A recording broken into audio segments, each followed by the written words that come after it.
All right. Hello, everybody.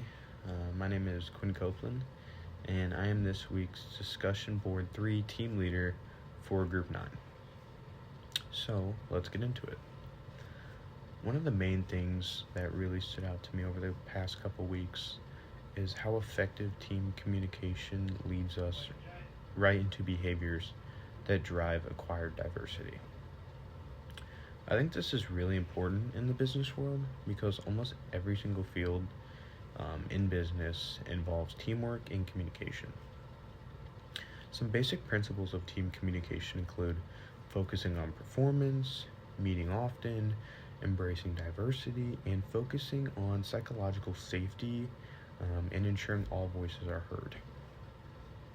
Effective team communication starts with focusing on the same shared goals within one another and focusing on the amount of behavior that is being driven into this team.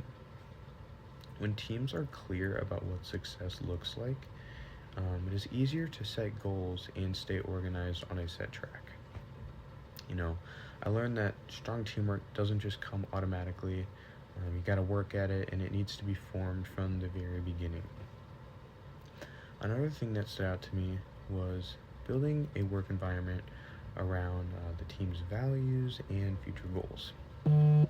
When everyone has the same end goal, respect and communication becomes very efficient. Along with this is meeting with your team, and it is very important because it keeps everybody in check.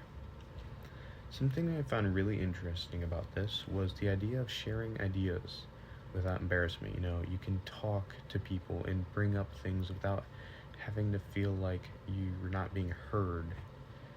So when everybody's on the same track, people will feel more comfortable sharing ideas and actually speaking up. Now, getting into acquired diversity, this isn't just about background differences, but it's also about creating an environment where different perspectives are looked at and actually used. When people feel trusted by those around them, they become more engaged and take more pride in their work, so it just builds the team better. So 2 things I ask you is, number 1, what can you do to be a good team leader while still listening and using other people's ideas? And number 2, do you think it is important to give everyone on a team a chance to speak? Or do you think sometimes that can slow the team down a little bit? Thank you.